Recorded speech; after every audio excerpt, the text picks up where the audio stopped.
it's your favorite 3 ATL's number one hip hop and R&B special day today. We got a special show today. It's Trap Music Radio. You dig? You dig? Yeah. This is where it all started. You understand? Before Trap Music, we was on Serious. Yo. Hey, yo. On the corner of Bankhead and Lowry. What's that Bankhead and Lowry? Bankhead and Lowry. Right there at the Queen. Aspen Street. Yeah, right there. At the fruit stand. Yeah. For Beanie Man. Yeah. And at the trailer park. At the trailer park. From the McDonald's on Bankhead, man. And then after that. Yes, sir. We had to show LA how wrong he would be. He brought a song on the street. I mean. That was on the next album though. T.i.'s in the building. We're talking about trap music. Yesterday was the 15th anniversary, so this is like the whole 15th anniversary week, you know, because when the album come out, everybody's man, banging. we're keeping it, man. We're going to push it all the way through to the end of the year, man. You know what I mean? Uh-oh. Celebrate to the end of the year. To the end of the year? Yeah, to the end of the year. We have some very special activations that, you know what I'm saying, I ain't going to speak on right now, but it's to celebrate the culture and all contributors, all people who have contributed to the culture. Now, I mean, you know what I'm saying, even though I am, here to celebrate 15 years of trap music because of my album, I'm also here to celebrate the culture, the people who have contributed and pushed it forward and got it to where it is today. We here to celebrate them too, and I think we have some activation that's gonna do just that in the near future. Yep, I've been holding one of them too. Yeah. I've been holding one. And the Dime Trap coming there as well. I've been holding, the Dime Trap project, the album is coming. Yeah. And that's to commemorate 15 years of trap music. Well, congratulations, homie.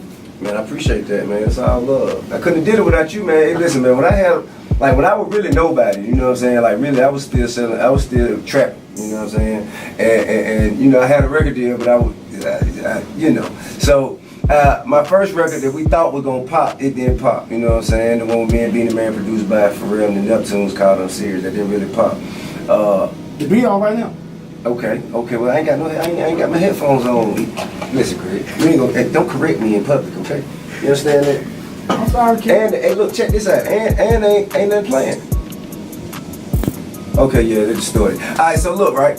So after their record, when their record didn't work, right. So I was still getting shows, you know what I'm saying, still doing my thing, man. And there was this one song that everybody just kept responding to, you know what I'm saying? It was really a song I really just made for me and my partners, for me and my homeboys, you know what I'm saying? Just to kind of like, reminisce on our lifestyle, or to celebrate our lifestyle. And it was called Dope Boys in the Trap.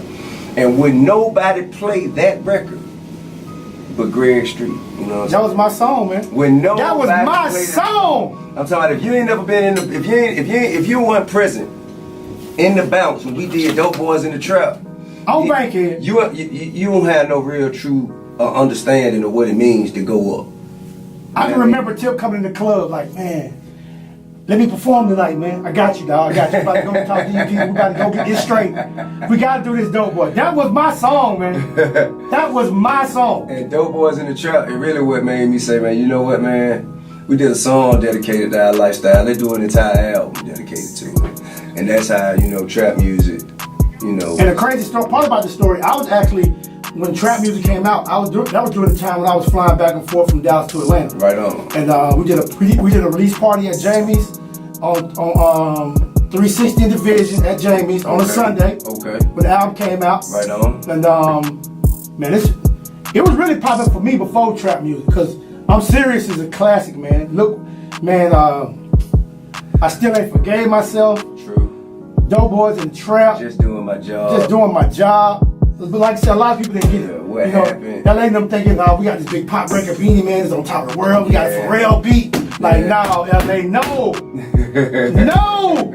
That's later on. I mean, like truth be told, man, just to talk about, like dope boy activity on the radio, that wasn't accepted. That was not accepted before, like, it just wasn't. You know what I'm saying? Like, to be talking about, you know what I'm saying, I'm cooking up this and I'm bagging up that, and you know what I'm saying, got the strap here and this, that, and like all that, the culture was not being represented. The culture that we now know as the trap culture, it wasn't mainstream. It just was not being represented in music like that. It simply wasn't. It was Greg Street show though. Break 'em All, some Master P, Body, yeah. Easy E, Ice Cube, Scarface. You had glimpses like when Master P dropped Ghetto Dope.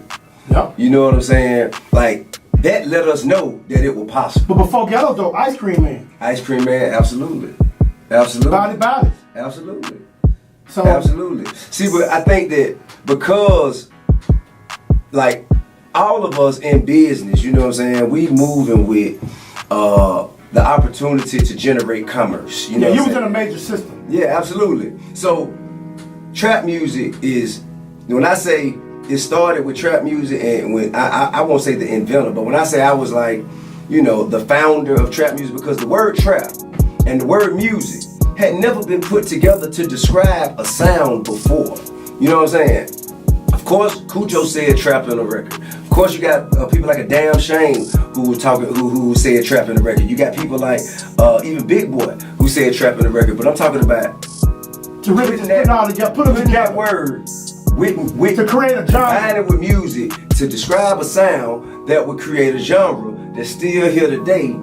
That just it hadn't been structured and put together like that. It just simply hadn't. And, you know, not taking anything away from anybody else who've contributed to the culture between then and now, and not taking anything from anybody else who contributed to the culture before then. However, the facts are the facts. I'm serious. Trap music. Happy anniversary, 15 years. We about to try it out too. You in that traffic right now? Your girl Hannah Kane just left me a comment. She watching on Facebook Live too. Okay. Hannah! What's happening, sis? We love you, Hannah. You need to pull up too. Pull up. I know you're gonna celebrate trap music tomorrow too at the spot at Hannah's spot tomorrow. I can't wait. I can't wait, man. You know we went up last week. Rose Bar. I can't wait to go back. DJ MLK, what up, boy? Yes, sir. You gotta hit that Peter Street too. Snake, Clay. Yes, sir.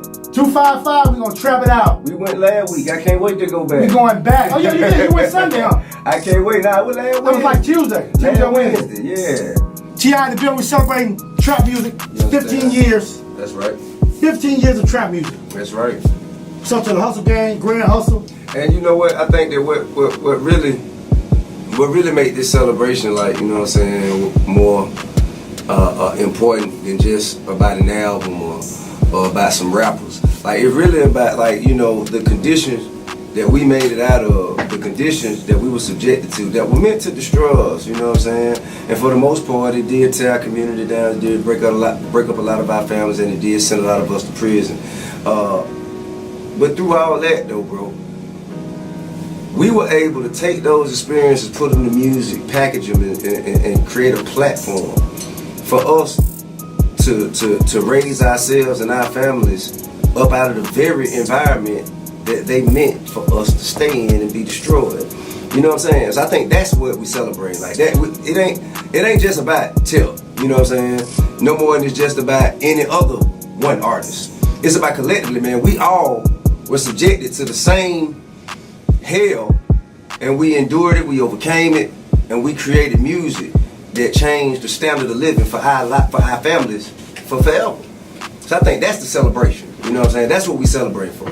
And the second phase of it is, and with this whole celebration going throughout the year, the second phase that we're going to incorporate is to get into these schools and get into the community and let these young men know that when you talk about trap music, when you talk about rap, when you talk about hip hop, sure, there's so many other avenues besides being the man on the microphone or the rapper. Yeah, that's true. So that we're gonna make that really a big part of the movement also. I'm gonna get T.i.p. We're gonna go out and take some time and really go back into the hood and let some of these young men know that you can be a manager forever. Absolutely. You can be an entertainment attorney forever. Absolutely. You can be an engineer forever. A promoter. You can be a promoter forever. You can have a booking agency forever. Like, you can do so many other things in the music business. And even outside of just the music business, just as a creative, you know what I'm saying? Like, because I feel like there's greatness in each and every last one of us. You know what I'm saying? There's something, a talent, a skill, an attribute that each of us can use and apply it to the market. And can't nobody else do it like you. And that's what makes you great. You understand what I'm saying? And most people just go to what the most common thing is. And right now, they see everybody else doing. Yeah, and that's rapping. But when you just settle for what you see everybody else doing, you're not taking the time that you could be investing in finding that one thing that makes you unique. You know what I'm saying? That one thing that you would have passion for. Absolutely. That one thing that you're gonna put. That one thing that you would enjoy doing, that you would do for free. And everybody just ain't meant to. You know what I'm saying? They just ain't meant to hold the mic and do their thing in that manner. Some people were just meant to. You know, you might be a coder. You You might come up with the next Instagram or world star. You know what I'm saying? But if you steady focusing on trying to force yourself into a lane that you don't fit, you know, you fight for last place instead of enjoying your own lane where you can inevitably be first. You know what I mean? So I think that's the message. It don't necessarily got to be music. You know, you might be a fashion designer, bro. You might be anything. Who knows? You know what I'm saying? So I think that don't put yourself in a box and create no glass ceilings for yourself. You know what I'm saying? Just, you know, continue to keep your mind open and stay diverse. Today, it's all about trap music. Yeah, We're celebrating the 15th anniversary. The album dropped August 19th, 2003. Man, I can't believe it's been 15 years. 15 years ago. I can't believe it. Wow. I can't believe it. And thank you to Atlantic Records, you know what I'm saying? Craig Calman and Julie. Julie. Mike. Yeah, everybody. They wasn't up there when trap music came out, but still, man, I still appreciate y'all, man. Salute Mike was up there. y'all. Nah, he wasn't there when trap music came out. I'm telling you, no, he wasn't. You talking about Mike Karen? You talking about Mike Kaiser? Karen. Oh, okay, yeah. Mike Karen was, Mike Kaiser won. Yeah. Yeah. We're not thinking about Mike Kaiser. You know what I'm saying? I appreciate all y'all, man. You Love you, Mike. Jane Lopez, Marsha, Latrice. R.I.P. to my homeboy. R.I.P. to my homeboy. A moment of silence for my homeboy Ronnie Johnson. Atlantic Records. The greatest. Right on. Sydney, of course. Who else? Yeah. Mars Landing. Yep. You know what I'm saying? Cannon was over there too. Yeah. She's still there. Cannon. Cannon right here in ATL. Absolutely. All y'all, man, you know what I'm saying? Y'all really took me from a cat who, you know, was really trying to find his way in the music business to a juggernaut. So we had some amazing in-stores too. Hey man, I'm talking about we just some amazing marketing. You remember the one at Best Buy? You say what? You remember the one at Best Buy? The one in Cobb County? Yeah. Crazy. That would turn. That was which one? That was the King. That might have been King. I think that was the King. We had all of them though. We did all of them. Crazy. For sure. And then trap music double platinum though. And everybody's talking about. Do you remember the release party? The one at Visions and the one at Earthlink Live, which is now Center Stage. I remember the one at Vision. I do remember the one at Vision, man. You had me, Meech, man. Everybody was in there, man. I'm talking about the whole city came out. I remember that. Happy 15th anniversary, August 19th, 2003. Grand Hustle Atlantic, classic album. You dig. Took trapping, took music, put it together, created a genre. Well, I mean, music inspired from the streets. Hey, listen, man.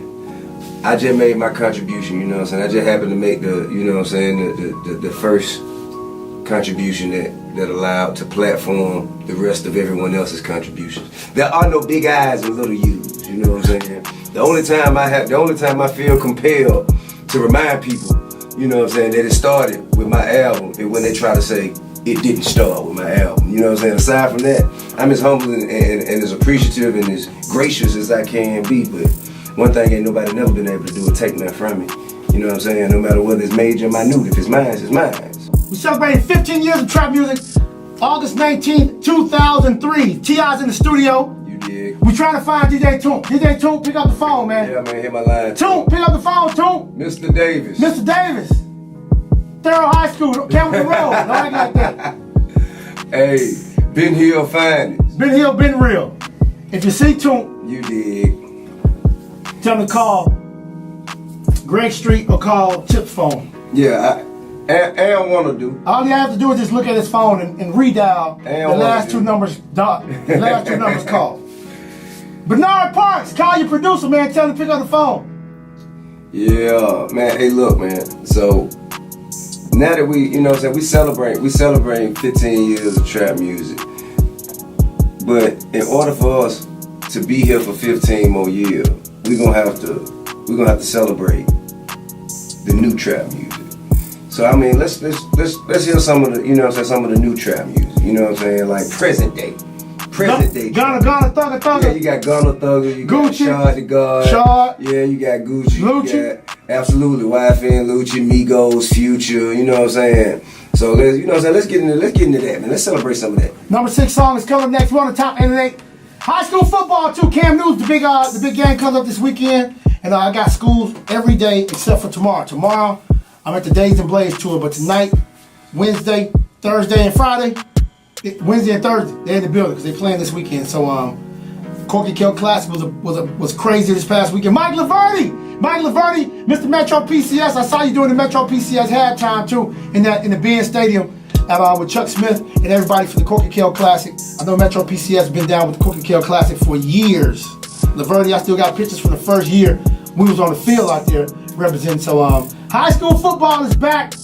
And of course, that Monday night about to jump out too for the NFL. What's up to the Atlanta Falcons? What you think about the Super Bowl being in the Dome this year, in the Benz? Man, you know what? Even more so than that, I'm thinking that, you know what I'm saying, the fact that the NFL chose to retract that rule about penalizing the players for the peaceful protest, the silent protest, like I'm more proud of that than I am about, you know what I'm saying, about anything else. Cause now I actually get to watch football again. It's the People Station, V103. Yeah. Hey, McNabb.